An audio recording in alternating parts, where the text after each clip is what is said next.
اللہ رب العزت نے اپنی مقدس کتاب میں بے شمار جگہ نشاندہی کی کہ میں اتنا بڑا مالک ہوں، جس کو چاہوں 10 بیٹے، جس کو چاہوں بڑھیپے میں دیتا جاؤں، کوئی دنیا کی طاقت، یہ بڑھے شادی ہو جانا، میاں بیوی کا ہونا، یہ اسباب ہیں۔ اللہ فرماتا ہے میں تو اتنی بڑی طاقت ہوں کہ آدم سے حوا کو پیدا کر دیتا، اور یہ سارے اسلام کو بغیر باپ کے اور آدم کو بغیر ماں باپ کے پیدا کیا میں نے، نہ وہ کسی ملک کو جانتے نہ کسی قبر کو۔ یہاں سنے اللہ رب العزت فرماتے ہیں اے میرے محبوب، سورۃ مریم، ذکر رحمت ربک عبدہ زکریا، ہمارے زکریا کے اوپر جو اپنے رب نے مہربانی کی ان کا بھی ذکر سن لیا کرو۔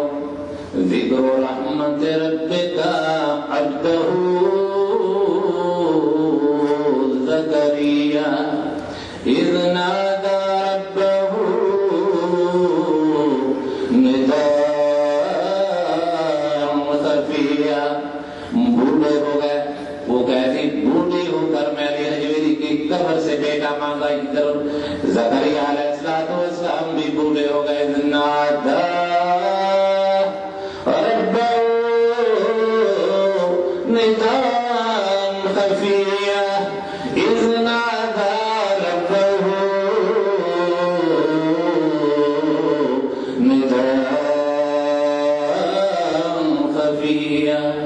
اپنے رب کو پکارا آہستہ آہستہ کہ کہیں لوگ سن نہ لیں اور سن کے یہ کہیں کہ بوڑھے کو کیا ہو گیا، اس عمر میں اپنے رب سے اولاد مانگ رہا ہے، کیونکہ اولاد تو جوانی کا ثمرہ اور پھل ہے، اس لیے اپنے رب کو پکارا۔ انداز دیکھو پکارنے کے، اذ نادى ربه نداء خفيا، آہستہ آہستہ آواز کے ساتھ، کہیں تو میری ان سرگوشیوں کو سن نہ لے۔ قال رب انی وهن العظم مني واشتعل الرأس شيبا، کہتے ہیں یا اللہ میری ہڈیاں بسیدہ ہو گئی، میرے سر میں سفیدی کے شعلے نکل رہے ہیں۔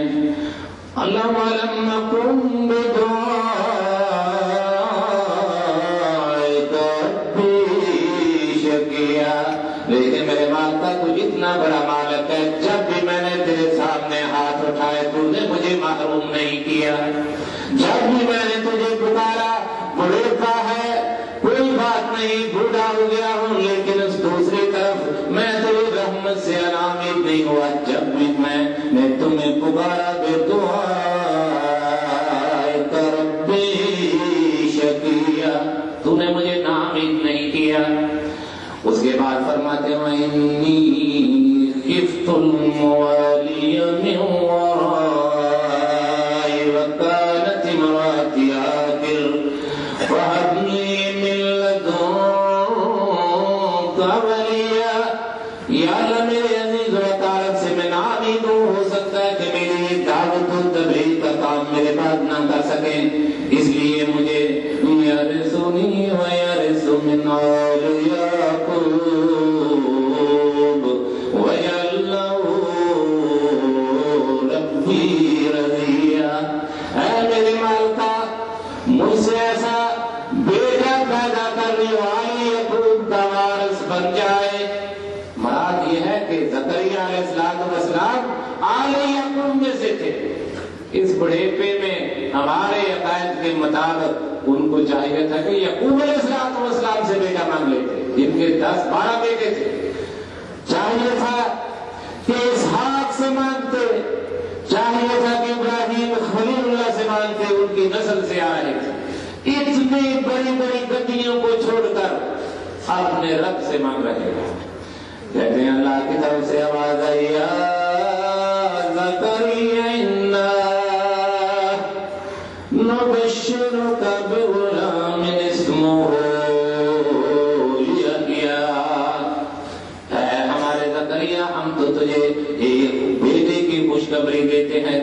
کا نام یحییٰ ہوگا۔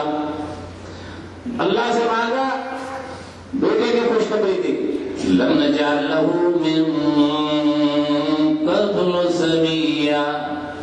ہم نے خود اس کا نام رکھ دیا، اس سے پہلے اس نام کا کوئی آدمی نہیں تاریخ میں گزرا۔ یہ ہے اپنے رب کے ساتھ تعلق۔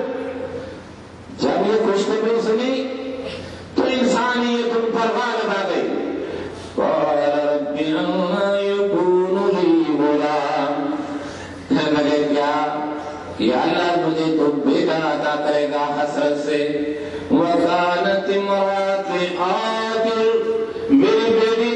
بیوی تو بانجھ ہو چکی ہے، بوڑھی ہے، میری بیوی امراتی عاقر وقد بلغت من الکبر عتیہ، اور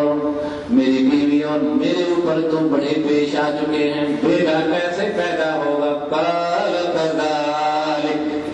اللہ نے فرمایا ہمارے زکریا ہم نے آسمانوں پر ارادے کر لیے ہیں، پہلے مان رہا تھا شرم محسوس کرا۔ قال کذالک قال ربک هو علی حین، یہ تو ہمارے اوپر بہت ہی آسان ہے، کیونکہ وقد خلقتک من قبل ولم تک شیئا، ہم نے تجھے بھی عدم سے وجود بخشا۔ زکریا تو کیا تھا، ہم تجھے دنیا میں لائے، نبوت دے دی، اور تیرے بڑے پیسے اور تیرے بوڑھے جسم سے تیری بیوی سے بیٹا پیدا کرنا ہمارے لیے کوئی مشکل کی بات نہیں۔ اگر تو اس کو مشکل سمجھتا ہے تو اپنے جسم پر خود غور کر، یہ بھی بڑھیپے میں دیا گیا۔ اللہ رب العزت نے زکریا کو یحییٰ عمر گزر جانے کے بعد آخری عمر میں عطا کیا۔ ادھر ایک اور نبی ہے مختصر طور پر، ابراہیم علیہ السلام، کہتے ہیں رب ہب لی من الصالحین، بوڑھے ہو چکے ہیں، 90 سال کی عمر کو پہنچ چکے ہیں، کہتے ہیں یا اللہ مجھے نیک بیٹا عطا کر دے۔ اللہ فرماتے ہیں ہم نے اپنے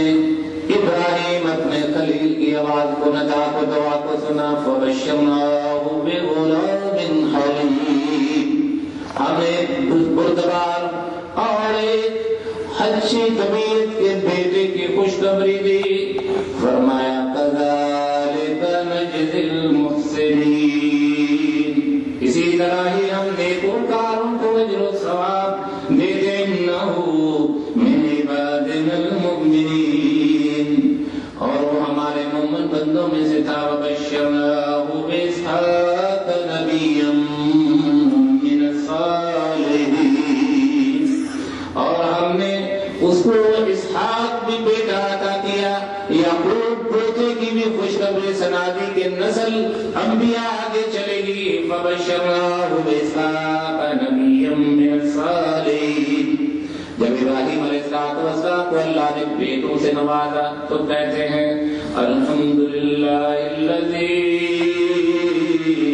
وہب لی علی الکبر اسماعیل و اسحاق، سب تعریفیں سب حمدیں اس اللہ کے لیے، اس مالک کے لیے ہیں جس نے مجھے بڑے پے میں اسماعیل اور اسحاق جیسے بیٹے عطا کیے، اور لوگوں کو یہ قیامت تک آنے والوں کو پیغام دے دیا، کہا لوگوں سن لو، جوانی میں ہو جا بڑے پے میں، فرمایا ان ربی لسمیع الدعاء، کہ میرا